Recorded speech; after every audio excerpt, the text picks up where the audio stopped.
Hi everybody, it's your friendly neighborhood hanger hobbit here, and welcome aboard the Caproni Reggiane 2000. Now, is this a good plane?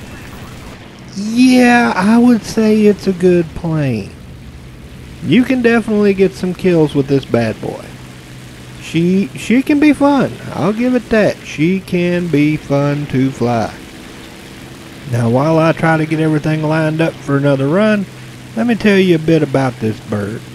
This bird was originally built to be an interceptor, and if it looks kind of familiar to you, yeah, the Italians kind of ripped off the Seversky P-35, especially the undercarriage, the body shape, and, well, pretty much most of the plane.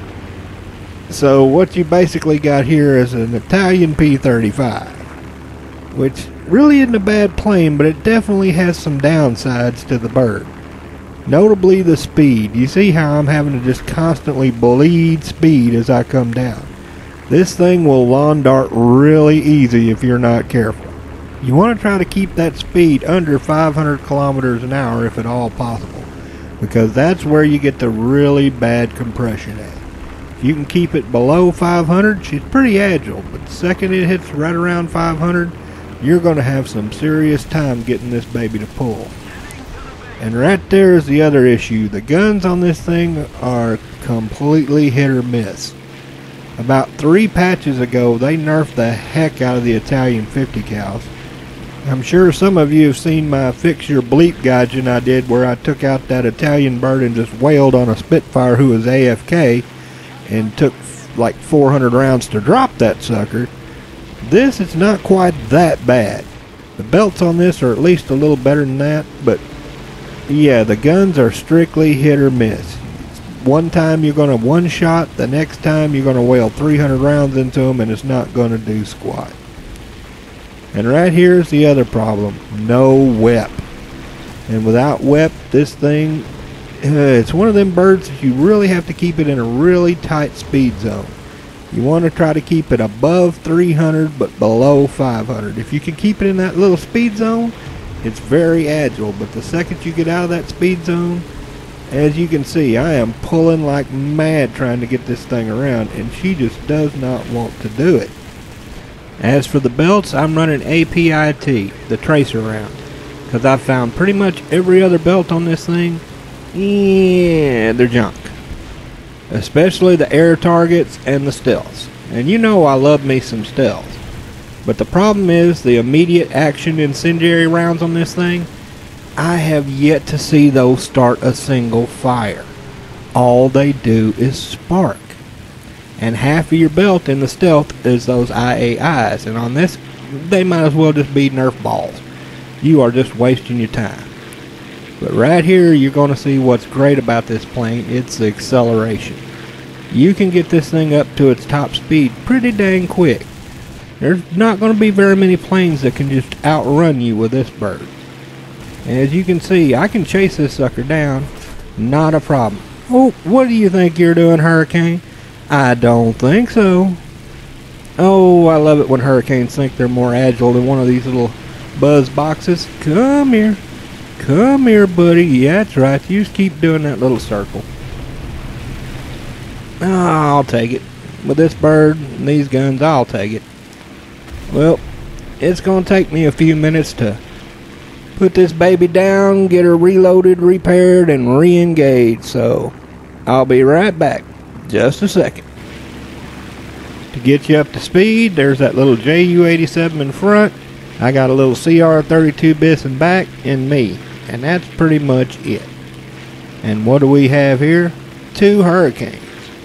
Now these Hurricanes at this BR, they're practically troll planes. They are so much faster than the planes around them. They tend to dominate these matches. But I think their days of domination are kind of coming to an end. These new French birds and these new Italian birds, they'll give these little Hurricanes a run for their money. Let's see what we can do against these little suckers, shall we? What I wouldn't give for just a little bit more top end. If I'd have had a little bit more top end, I could have probably saved that Ju-87. Well, if I can't save him, I can at least try to avenge him. Come here, buddy. Oh, just turn that speed back into altitude and then whip that sucker right back around. Yeah, I see your little buddy trying to cover you. Not gonna happen. Not today, buddy. Nope. Thank you. I appreciate. Now all I gotta do is drop under, swing around, say hello to his little friend. Agility is what you really have to use in this bird, because you're not going to be out diving a lot of planes. You're definitely not going to be beating them in a stall fight. But what you can do is out turn them. But unfortunately, these Italian 50 cals, you know how I love me something with some firepower, and these just, they aren't. I mean, you can see I'm doing a little spraying and praying here because this is the last guy and I really don't care. But you can see how many of my rounds are popping against this thing. Just ping, ping, ping, ping, ping, ping, ping. And yeah, get used to having a lot of assists. Let's go to the next match, shall we? Oh, I'm sorry, Squire. You know, I love watching your show and I know how much you love the Willies. But what can I say? It's a new bird. I gotta see what it can do. And what better target than something that's proper and British and big and fat. It's just like a big juicy steak. I gotta go for it, man. I just got to. Tasty. Now one thing I found is this thing actually does live up to its reputation as an interceptor. If you do a little side climbing on this thing can hunt down some bombers. This thing is not a bad bomber killer at all. It'll get up there. One thing you got to do is watch that heat. You'll notice that I rarely keep this on 100%. This thing don't have WEP, and when you put it at 100%, this thing will cook. So I found what you do is you put it in a nice 17, 18 degree climb, about 94 to 96% on the power, and then let her go. Now as I chase down this other Willie, let me tell you a little bit more about this bird while we got a little time. In flight testing, this thing not only beat the CR42, but actually beat the MC200 and the BF109E. Yeah, that may have been how good this thing was in real life, but in War Thunder, I'm not buying it. I've flown the 109E, I've flown the MC200, and both of them feel a heck of a lot more agile than this little sucker. Don't get me wrong, this is a good little Buzzbox, but compared to a 109E, I think I'd rather fly the 109E, thank you very much. Now you'd think with it getting such a great score that they would just crank these things out like flapjacks, huh? Yeah, they really didn't. Turned out that having the gas tanks in the wings made them a real pain in the butt to manufacture. Plus it was prone to leaks and they were afraid of it catching fire. So they only made 12 pre-production craft and the rest of them were sold off to other countries, mainly Hungary. So those were the ones that flew this thing the most. The Italians didn't really touch it. So that makes me smell like, yeah, there was probably something else wrong with this thing. Oh, I see what you're trying to do, Welly, trying to snipe me with them guns. The guns this patch are really good on the bombers, but I'll take mine over yours. Oh, yeah, gots to love the fire. That's why you need those APITs. Every other belt on this thing, I have yet to see them start a fire. I took this thing out for 10 matches, and this is the only belt they got that can start a fire with a decent amount of consistency. And when you only have 600 rounds and low velocity, you need those fires, man. You really, really do. Now, I was going to head to the base with this thing. And take a look there on the left bottom there. You see my nose? That's one thing you really have to watch with this thing. The radiator, the engine on this thing. You want to talk about a glass cannon? This thing does not take hits. I mean, when I first flew this thing, I thought, hey, it looks like a little baby P-43, man. This will be great. P-43, man, she's a rugged little bird. That ought to be fun. No. Unlike the P-43, this one takes any damage in that engine is going to die on you. So that's something you really have to watch out. If that engine turns red, your behind better be heading back to that base as soon as possible, because that engine's gonna die. But while I would like nothing more to head back to that base, my little 109 buddy right there is gung-ho charging in there, and I'm gonna have to back him up. There's 2 fighters left on their team, and all we've got is me, him, and an HE-111. So if he charges in there and gets swarmed, yeah, we're gonna be in trouble. So this is one of those things where sometimes you just have to hope the engine's gonna make it, because he's gonna need backup. And luckily I still got plenty of ammo in this bird, so I'm still good to back him up, but I'm gonna be watching that engine the whole time with my fingers crossed. Because every other time this thing has gotten hit in that nose, yeah, that engine hasn't lasted more than about 3.5 minutes tops. So I'm hoping we can get these two, get them done, get out of here before my engine turns into a big black wreck. But right here you're going to see one of my favorite little golden rules. Don't be afraid to be a wingman. Yes, we all want kills, but if everybody goes charging in at the same guy, who's going to watch your 6? Who's going to cover your tail? When there's more than one target and you got one guy charging in there, don't be afraid to hang back.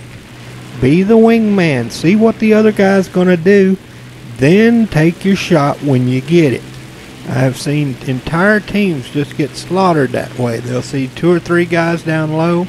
Every single one of them will charge in there, and nobody's watching their 6, and some guy up high just comes on and raffle stomps the whole bloody team. Don't be that guy. Don't be that team. If you see there's more than one target, hang back a minute. See what's going on. Get a lay of the land. Get a feel for it. Wait until you got your shot. Don't charge. Charging in is what gets you killed.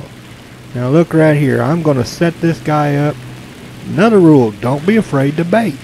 I see he's going to try to climb for me. I see my 109's in a good position. I'm just going to do me a nice little climbing spiral and set this sucker up just clean and neat. There you go, 109. Good job, buddy. And that leaves me in a nice good position for that P400, because I've still got all my altitude, which I can turn right back into speed anytime I need. Not a problem. Uh-oh, my 111's calling. He's getting scared. Don't worry, buddy. Your friendly neighborhood hangar hobbit's on the way. Don't you fret. See, we've turned that from a 2v2 to a 2v1 just by doing a little bit of baiting and a little bit of hanging back. Take your time. Plan your shots. Don't rush. Just take it easy. And see, he thinks I'm going to go for a head-on against a P400 with them 20 millimeters. I don't think so. You may have the bigger guns, but I got the agility, buddy. Come on. Swing that nose around. That's it. You try to stall fight me. Yeah, let's see how good that works. You're heavier than me, buddy. Oh, and there's why you want the APIT. Say hello. Say goodbye. Thank you. I appreciate. And right there, that's the end of the match. And for those that wonder about such things, I was using a 300-meter conversions at all times in these matches, because with these guns being such low velocity, you need to get up close. Really close. But let me go on up to the hangar and I'll give you my final thoughts on this bird. Be right back. My final thoughts, for what it is, it's a fun little bird. The C.200 Serie 7 is frankly a better bird, but for just goofing around and having fun, yeah, take it out. It's a blast. Well, this is your friendly neighborhood hangar hobbit saying like, share, and I hope to see you up there in the clouds. Have a good one, y'all.